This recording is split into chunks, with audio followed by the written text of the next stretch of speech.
sixth edition of IIHM International Young Chef Olympiad is back in a bigger, better and a grander avatar. A massive event in scale and magnitude, this is the only culinary contest in the world that brings together contestants from across the 4 points of the compass: East, West, North and South. A whopping 55 countries are part of this year's edition. For anyone embarking on a culinary journey, to stake a claim at the coveted title of IIHM International Young Chef Olympiad is always a dream. The reason to participate are many as well. For some, it is about raising their country's flag high. For others, it's about making new friends. For some, it's about learning from each other. But for everyone, it is mostly about being part of an endeavor that simply unites the world with a singular love for food. This Olympiad is to bring the young people from all over the world under a single platform. So that one hand we have got a competition, which is a very tough competition. On the other hand, we have got a lot of bonding, friendship, getting united together, and they become friends for life.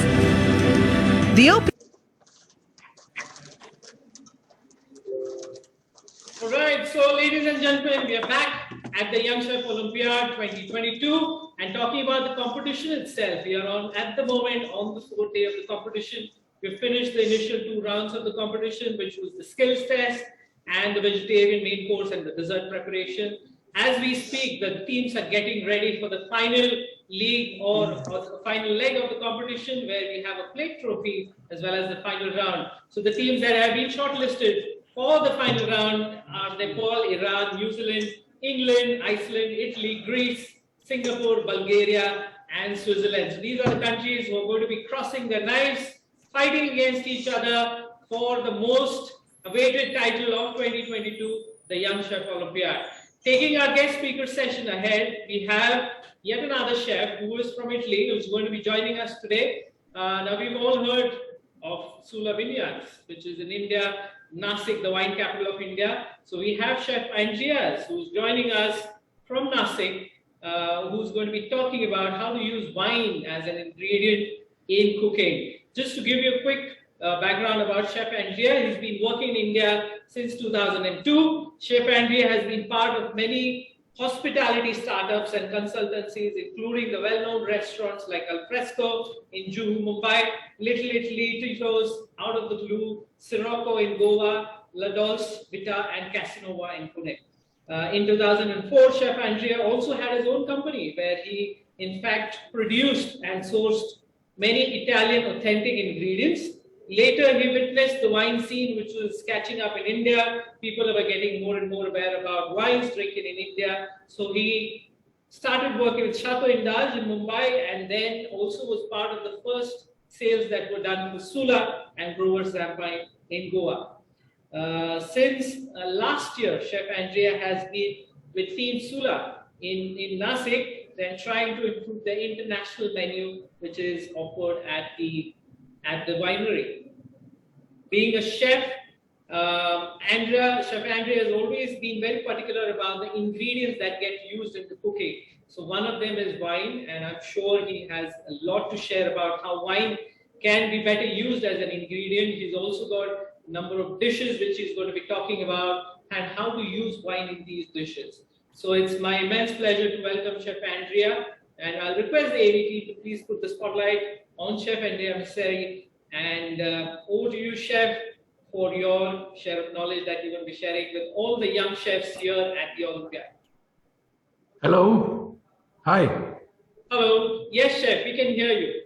We can hear me. Hey, hello. Hi. Hi, everybody. Hi from Sula Wines in Nasik.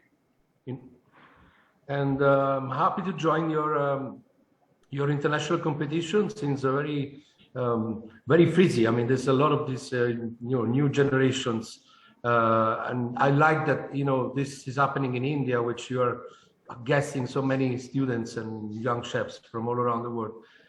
But let's focus on the arguments.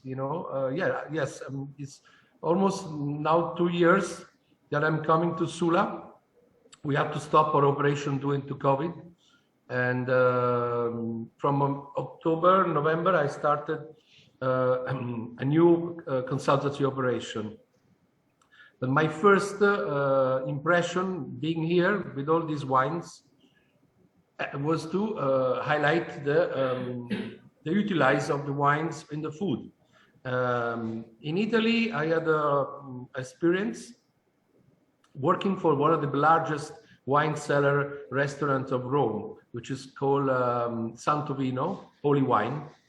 And in the very center of Rome, this fusion Mediterranean restaurant had more than 1,000 wine listed in the menu. So imagine the the variety of wine that you are every day available, and the mischief of the wine in Italy is very important. So basically, people can choose an open bottle of wine every day different, and the chefs have to look for the combination or a matching or a pairing.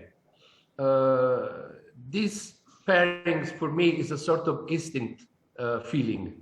Once I drink a wine, I think of a dish. This comes from years and years of culture, and I don't pretend that young chefs or cooks instantly find their pairings apart from the general cheese and wines and all. But there are a good way to utilize your wine as an ingredient enhancer. Wine is a food enhancer, but for a long time it's been known in India to use the cheapest wine, Bosca or Madeira, just to as a kitchen wine. Like like Chinese, they use their rice wine in their woks. But this is not really true. I mean, since I came to India, I always push the idea that a decent wine makes a good food, and the results are immediate. The feedback is immediate. The people taste something new and stronger, and it's part.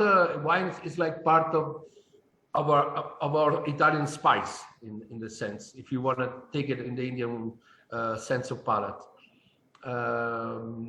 My first experiment started in Giù long time ago, when I did the risotto in Giù, Little Italy, with Barolo. And of course, Barolo takes herbs and wines inside the risotto, and I brought this wine reduction into the rice.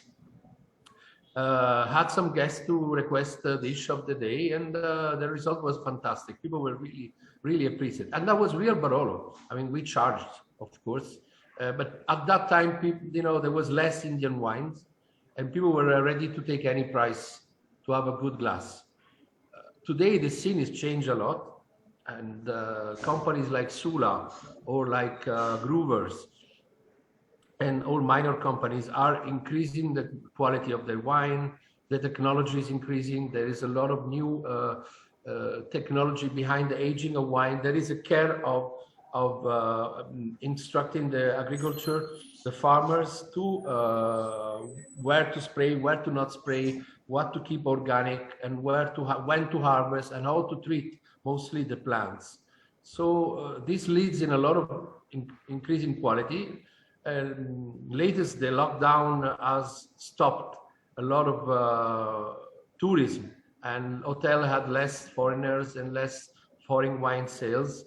I just experienced the last October in Goa. When I landed, and I want to have an experience of a week of holiday, that there was a few foreign wine just left over there, and the selections, I expected to find wide selections, but it was not ready. Not all restaurants have good selections. They just keep few bottles.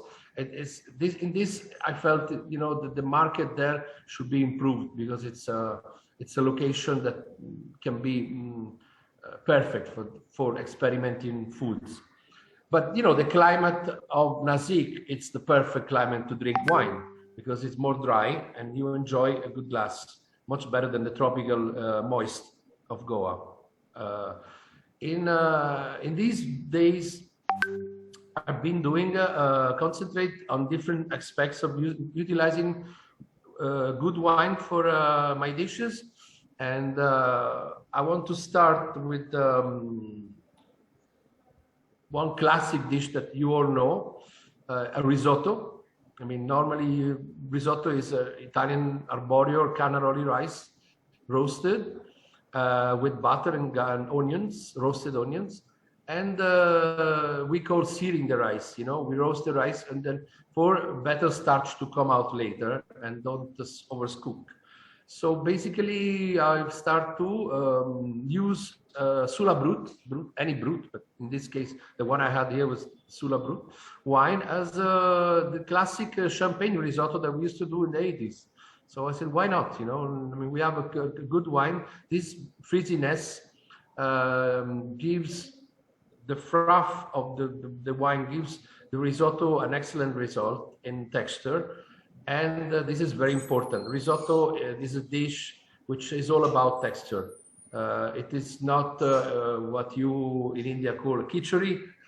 It is the rice still, you know, an integrate seed, which you have a little bite on it.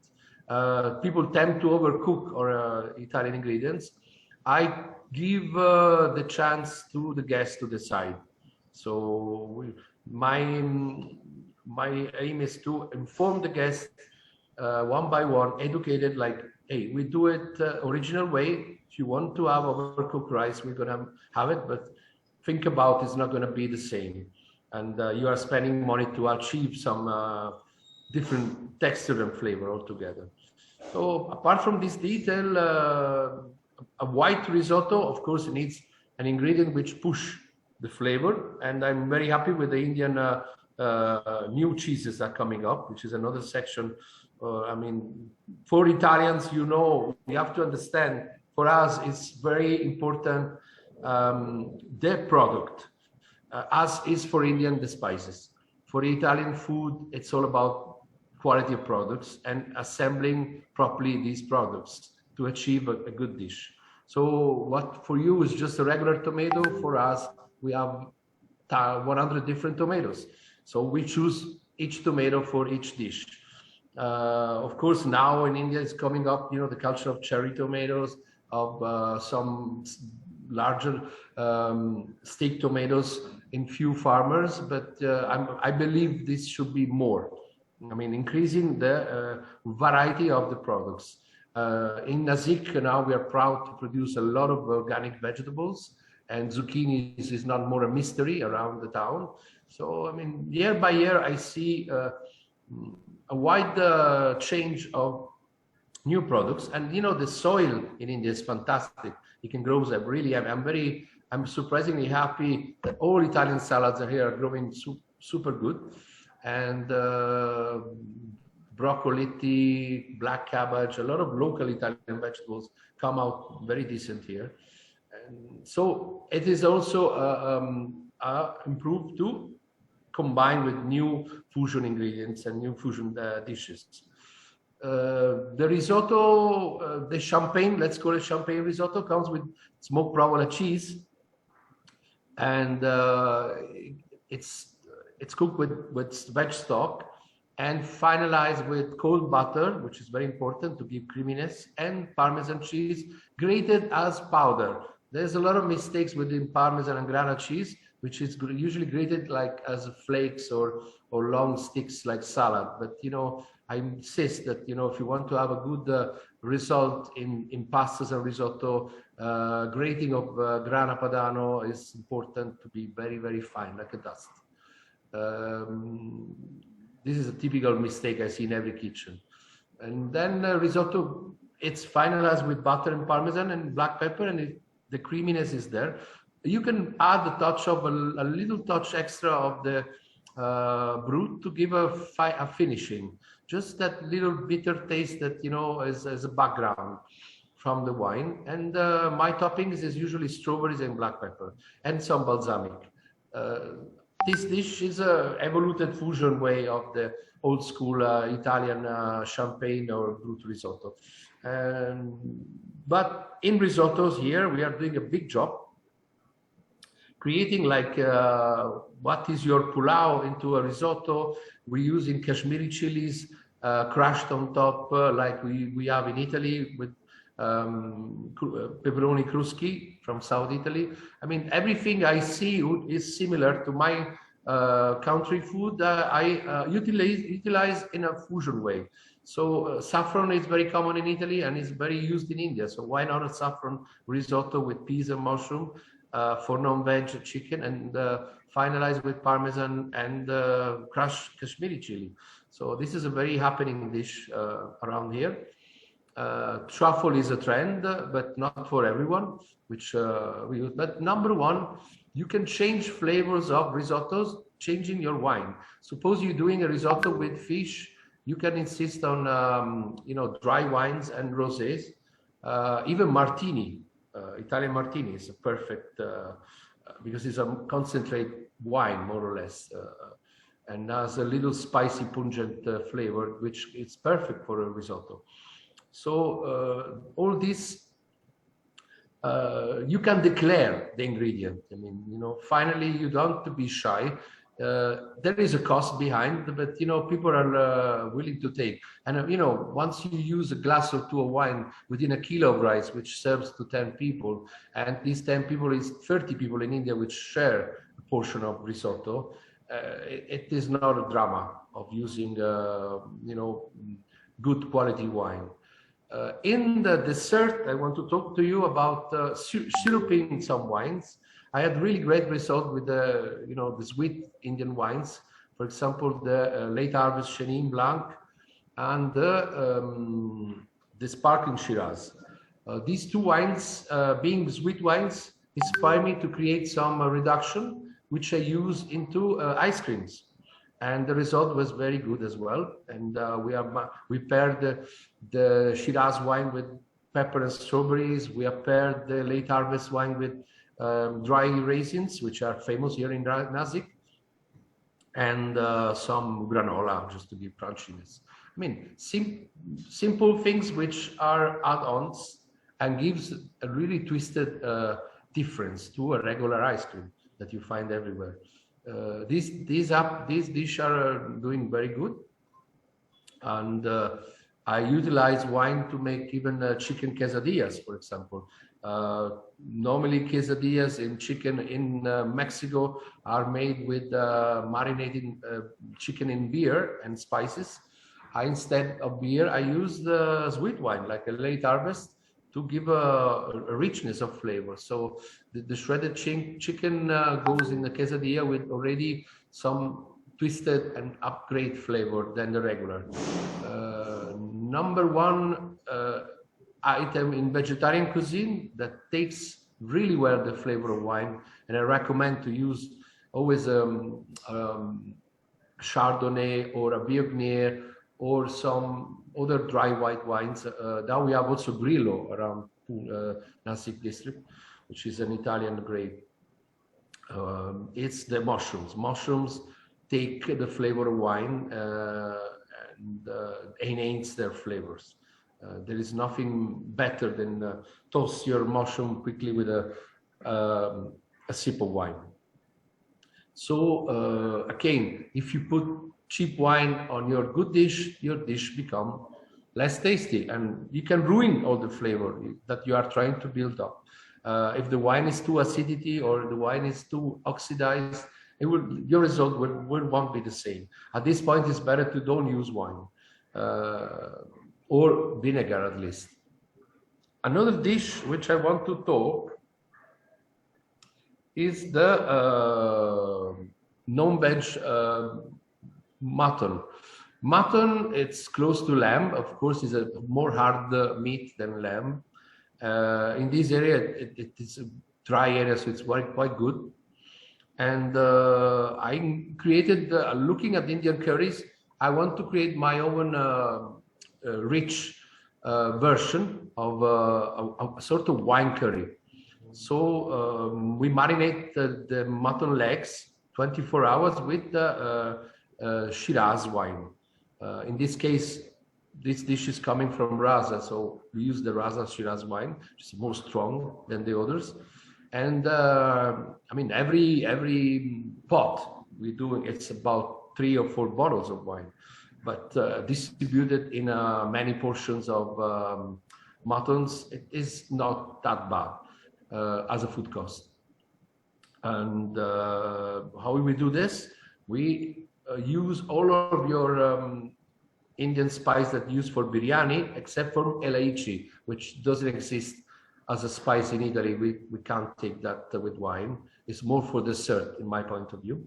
And a lot of black pepper, kali mirch, like deadly. I mean, we're talking about, you know, a handful of kali mirch, which is not usually happens with the Indian curry culture, except for some exception in South India. And carrots, celery, onions, whole garlic. I mean, there's also this misuse of the garlic, which I'm trying to teach. I mean, all restaurants in India have the culture of getting peeled garlic because, you know, it is a long job to do. The problem is that all of this garlic suddenly comes already spoiled, and it is not a spoil that you can recognize the first see. It is oxidized, the garlic, so the rancid takes all the flavor of the garlic, which becomes at one point pungent and doesn't give any more that fragrance. So I insist, like, to order whole garlics. You can, you know, bake the whole garlic, creating a lot of paste, and the caramelization of the garlic creates a beautiful flavor in the marinade of the dish. I insist on chopping the full garlic in half and just throw it inside the marination and the curries. So the flavor comes out slowly, and after you can filter your gravy and chuck them out, all the wastage and leaves and tej patas, of course, we use. I mean, all these and Kashmiri chilies as well. All this mixture together is part of the dish, what we call mutton shiraz. So the mutton is cooked for 3-4 hours. It's a deadly cook, and deboned, and then we filter the gravy and serving it with thickening with tomato sauce. Indian tomato sauce is fine, but you know, the Italian pelati gives a stronger texture, and if you don't use a blender. Then we add broccoli, and we serve this with the sourdough bread, which is consider a healthy way to give a bruschetta instead of the classic pao or white bread. Or the guest is, you know, is free to order chapatis or rices. I mean, eating in an Indian traditional way. The dish is quite strong, and people love it all around here. And I invite chefs to experiment with their local wines all over India, marinate overnight meats with wines and see the results. So with the same dish, we also created a risotto. So it's more light in the terms of flavor, because there is more butter and parmesan and the rice, of course, and it goes well as well. It's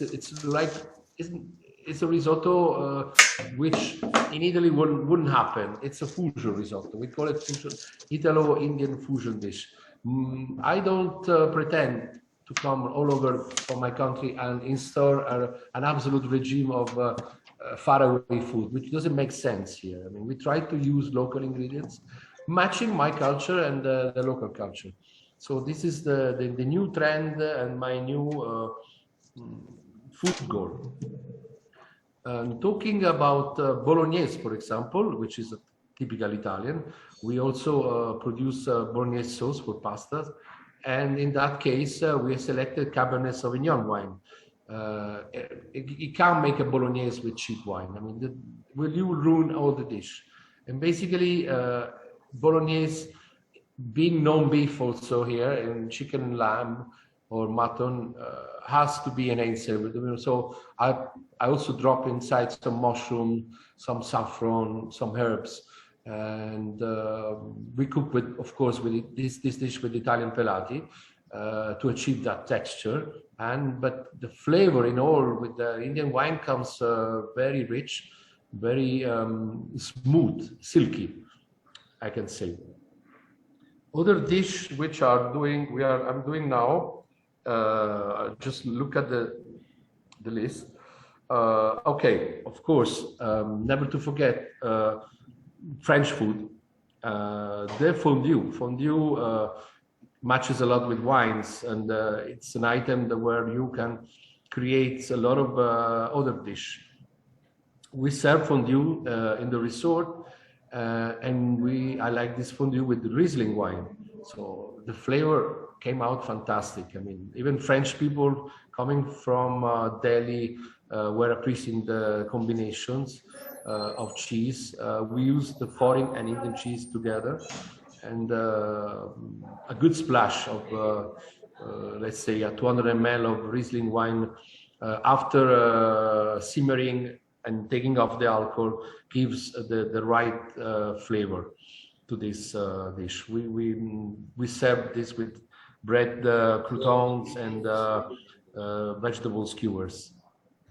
The vegetables are all, of course, blanched or fried tossed before to give the perfect combination experience.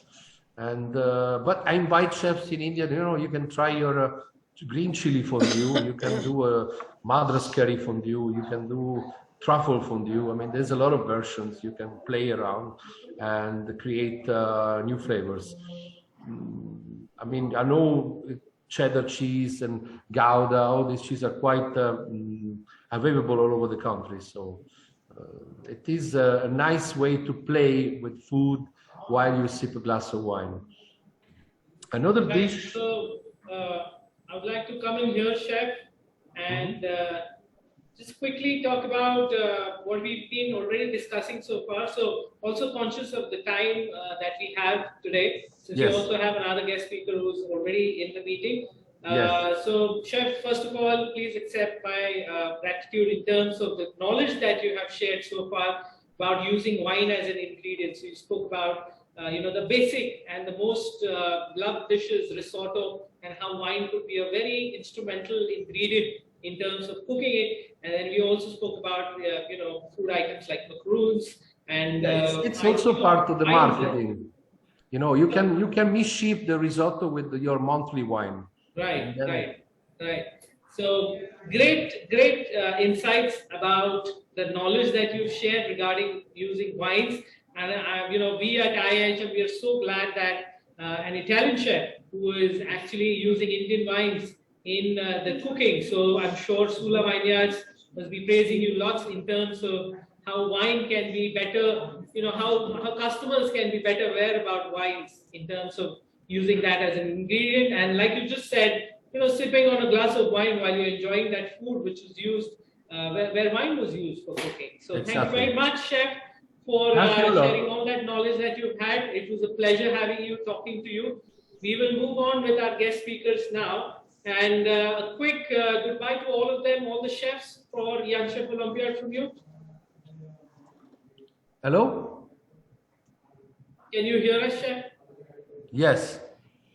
Okay, so thank you very much, Chef, for sharing your knowledge.